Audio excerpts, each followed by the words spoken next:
Kumusta na kayo riyan? Ginaw na kayo? Lakas ng ulan, no? Yung buti hindi naman kayo pinapapak na haring uod. Pero na naman tong problema.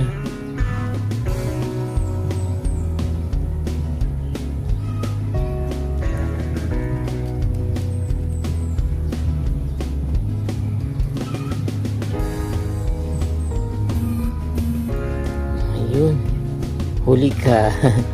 Ay, sabi ko na nga ba, meron na naman ito yun. Ito yung kumakain ng titirisin kita. Hindi kita bubuhayin.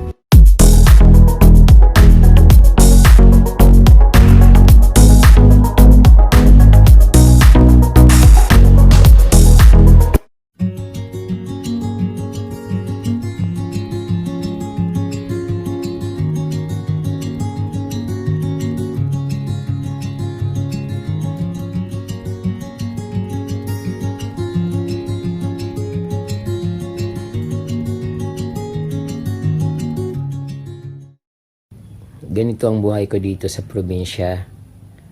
Bilang isang plantito, paggising ko sa umaga, sinisilip ko kagad yung mga halaman ko kung ano nangyari.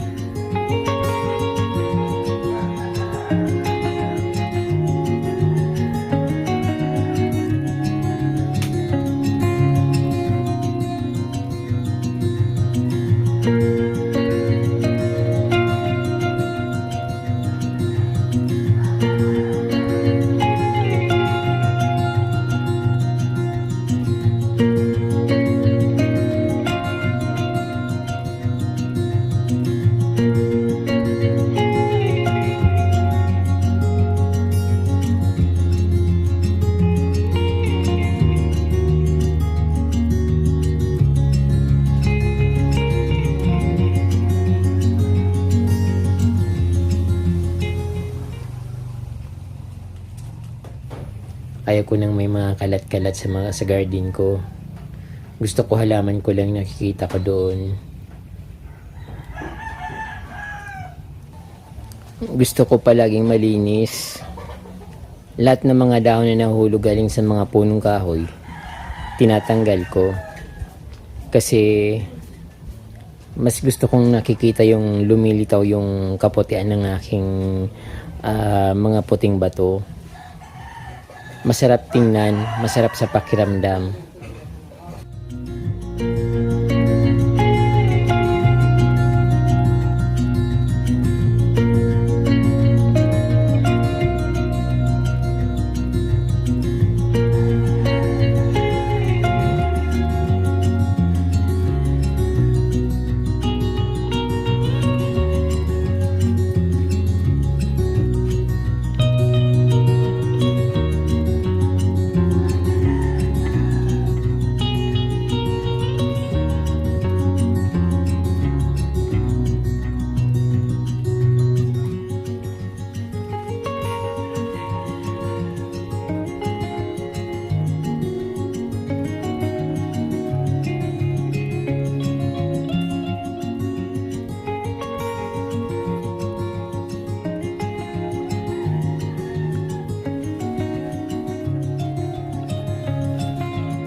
pag masama naman yung panahon, lagi akong nakikiramdam para ibaba ko yung mga nakabiti na halaman. So, pag nakikita ko na masamang panahon at lumalakas yung hangin, binababa ko yung mga halaman na nakabitin sa mga gilid-gilid, lalo sa mga puno.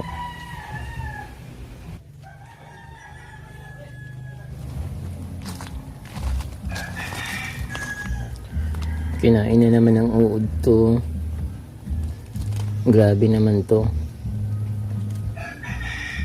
Lumalago pa lang tapos pinagati-hatian kagad. Yun, huli ka. Ito yung madalas na kumakain ng mga ano ko, mayana. So, dati natatakot ako sa uod na ito. Parang, yun, natatakot ako. Pero ngayon hindi na. Galit ako sa kanila. Titirisin ko sila. Ayan. Huli ka. Ayan. Pag umuulan kasi, madalas yung ano dito sila natutulog sa mga dahon ng mayana. Hanggang sa kinakain na rin nila. Binabahayan nila tapos kinakain nila. Din iitlogan. At yun, hanggang sa magkalat sila ng maraming itlog. Nagiging uod at yun, ubos yung aking mga mayana. Kaya minimintin ko palagi na ano, na hindi nila na uubos yung dahon. So, paunahan lang. Katulad nito, naunahan nila ako dito. Ganda-ganda pa naman ang avatar mayana na ito. Dahil nag-text yung friend ko na may darating na bagyo at magla-landfall sa summer, so binaba ko na itong aking turtle vine na halaman. Kasi nakasabit siya dun sa may ano, sa kabaan. Hindi ko alam yung tawag sa Tagalog ng kabaan. Yung parang pinakano ng bubong.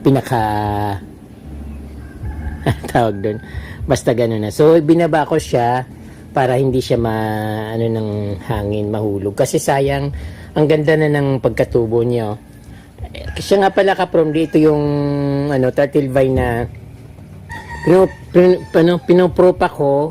So, September 6 ko to ginawa. Anong date na ngayon? September, October, November, September, October, November. 3 months na ito ka-prom di. Hindi masyadong gumanda.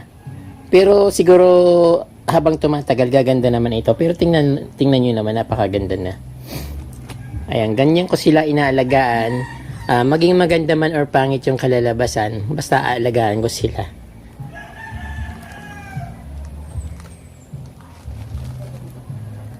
So wala namang problema yung mga dahon dito. Wala akong dapat ipangamba dito. Ang pinapangambahan ko na lang yung mga pag naglandfall yung malakas na bagyo dito sa aming probinsya. Kasi dito palagi yung daanan sa lugar namin.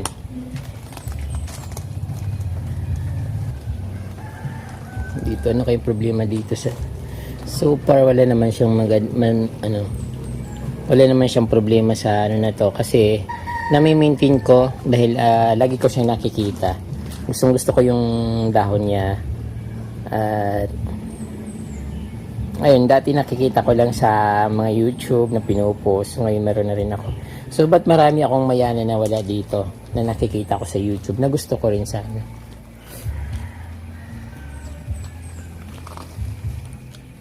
Ito medyo payat. Pero maganda sana ito.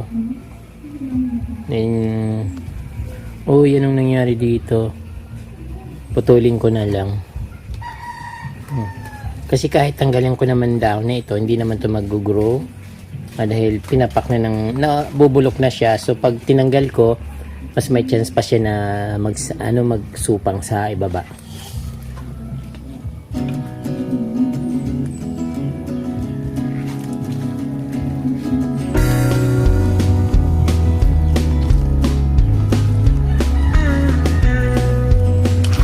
Kumusta na kayo riyan?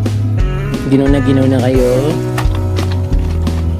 Lakas ng ulan, no? Ayun, buti hindi naman kayo pinapapak na haring uod.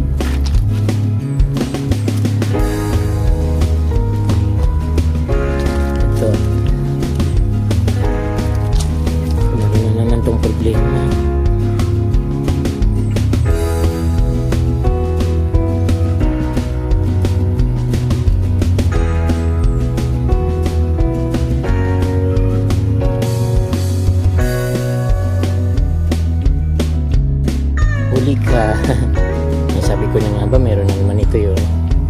Ito yung kumakain ng ano.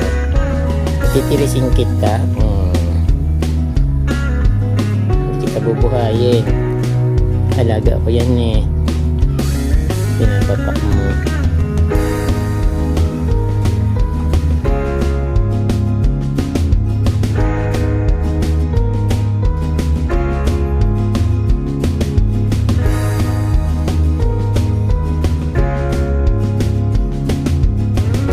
Yung iba naman nawala ng pag-asa na gumanda pa yung dahon, so tinatanggal ko na lang.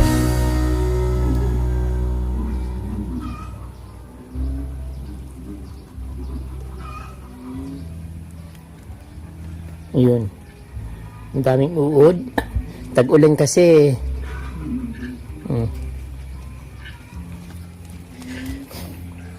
At yung kaladyum ko naman dito, ang ganda ng mga dahon, yung kikintab, basang-basa. Baka kinain naman to ng... Nakakatakot pa naman yung uod na kumakain dito. Ang kulay green, tapos pag kumain ito nagiging pula, magugulat ka talaga pag nakita mo. Lalo pag nahawakan mo kasi yung nakakatakot yung kulay nila. Masarap pagmasdan ng mga halaman kapag ganito kalinis. At green na green. Iba't ibang kulay. Matataba.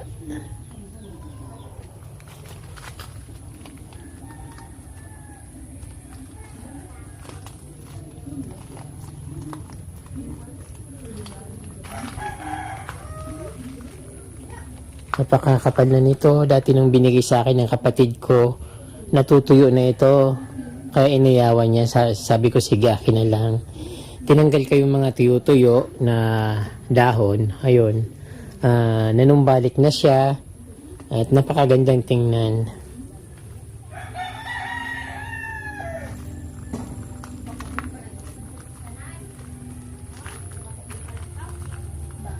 Sa lakas ng ulan, naiipon yung mga tubig dito sa paso. Kapag hindi mo siya tinanggal, mabubulok yung ugat niya. So, dapat ipapahiga muna para hindi siya ma-stuck sa tubig. Kasi pag na overwatering, yun namamatay sila. Itutumba ko muna yung mga paso.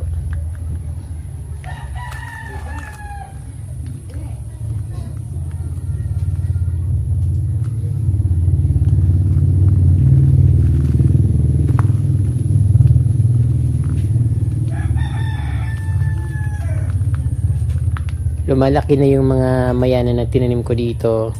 So mas maganda talaga pag mainit yung panahon para mas sila comfortable compare sa maulan na nabubulok yung mga ugat nila sa tubig pag nababad.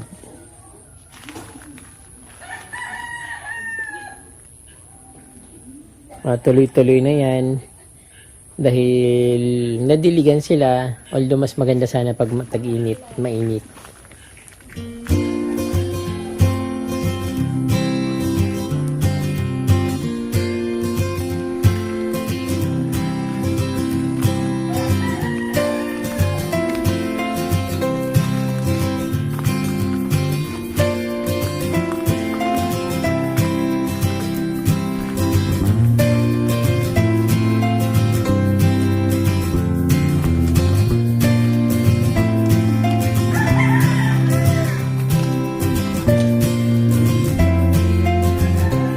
Bulaklak na ulit yung aking gumamila na kulay pula. So dati nandito to sa meron doon sa ko malapit sa pintuan ng kubo. Kaya lang nilipat ko dito, so nagputol ako para itanim ko dito sa kanto ng aking garden.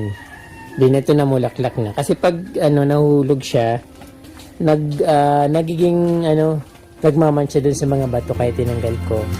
Ayun, nandito ulit siya at ang ganda ng bulaklak.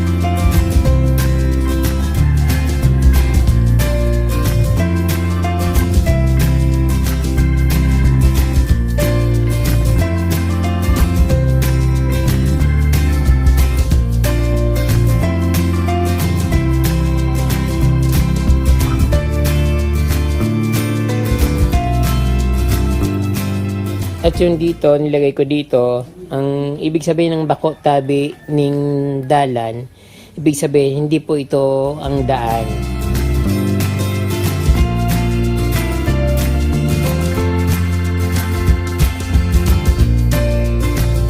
May binigyan ko ng daanan dito, mas gusto nila dadaan talaga dun sa aking nilagay na mga yung pathway sa mga halaman na puting bato. So diyan sila dumadaan. Kaya ang ginawa ko, nilagyan ko nito. So, ganun pa man, tumatalon pa rin sila dito.